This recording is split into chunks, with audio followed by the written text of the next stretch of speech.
New क्या कर रहे हैं कि आई मेघ और कच्चा पक्का कुछ ना देख। 14 अप्रैल है और 14 अप्रैल का ऐसा दिन हुआ है जिस तरह गेहूँ आ रही हो चाहे ना आ रही हो, नहीं सोचा करा भाई कटाई कर दे क्योंकि अगली फसल भी तो उसके अंदर बोनी है। और ये दिन चलो ईब तो मशीनी युग हो गया है, सब कुछ मशीन तय कंबाइन तय सब कुछ होने लग रहा है।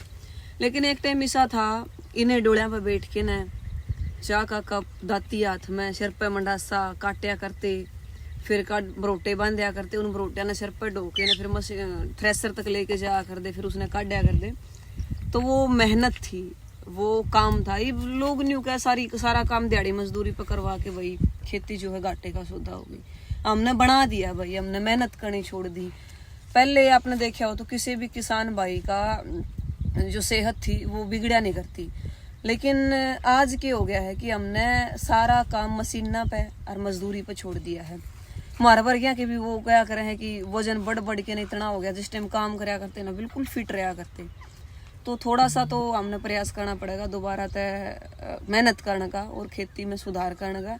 क्योंकि एक कहावत थी पुराना जमाना में कि दिन लिकड़न तय पहला और दिन छिपे पाछा आ करे किसान खेत में तय। और इब 2 घंटे में सारी फसल घर लेके न घर आ ले। वहाँ बदलाव तो देखो होया है, अच्छे भी हैं माड़े भी हैं।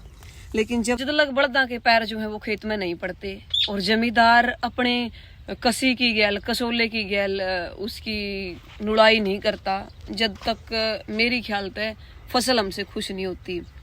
पहले न्यू क्या करते, वो मैं पुरानी कविता भी बोलिया करती भाई खेती में घाटा क्यों होने लग गया, क्योंकि बड़दा की जोड़ी नहीं दिखती। एक बड़द की बग्गी होगी, पहले 2 की होया करती और सब कुछ ट्रैक्टर के पाछे मशीन जोड़ा। इवन हमारे घर में भी, मैं दूसरे के घर का जिक्र नहीं करती, हमारे घर में भी आज इतना मशीनीकरण हो गया है।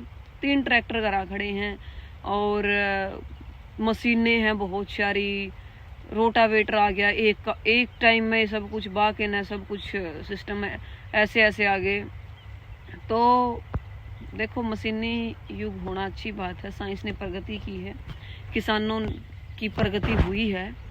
लेकिन फिर भी थोड़ी बहुत मेहनत हमारा भी फर्ज बने कि भाई हमने भी करनी चाहिए, ताकि हमसे ये प्रकृति खुश रहे, हमसे हमारे खेत खुश रहे, हमसे हमारी मिट्टी खुश रहे और हमसे हमारे वो डोले नाके खुश रहे। जिस नाली में बैठ के हम चूल्हा बनाया करते और उस पर फिर इधर उधर से लकड़ियाँ इकट्ठी करके चाय बनाया करते, घंटे का मुक्का मार के रोटी खाया करते। एक टाइम पे बेशक घी नहीं होया करता तो भी लुखी सूखी रोटी खा लिया करते। वो टाइम दोबारा नहीं आ सकता, लेकिन न्यू है कि थोड़ी बहुत मेहनत कर सका। हाँ, खाद की खेती शुरू हो गई है भाई। खाद सब कुछ न्यू सोच के चलो कि निर्भर करने लग गया, पेस्टिसाइड इतने डलने लगे। पहले तो कसोलिया थे, ये जो खरपतवार ये निकाले जाया करते, लेकिन आज ले आओ राउंड अप और कर दो नाली के में।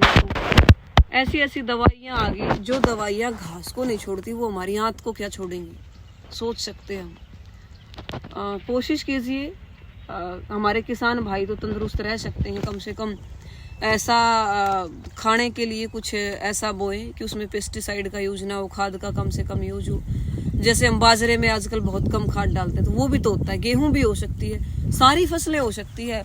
अब की बार थोड़ी निकलेगी, फिर थोड़ा सा ग्रो होगा, थोड़ी ज़्यादा निकलेगी, लेकिन हम पैदावार लेने के लिए खाद का यूज करते जाने लग रहे हैं भाई। इसको थोड़ा सा कम करा जाओ और एक बार फिर तय आओ मेहनत की तरफ दौड़ चले। राम।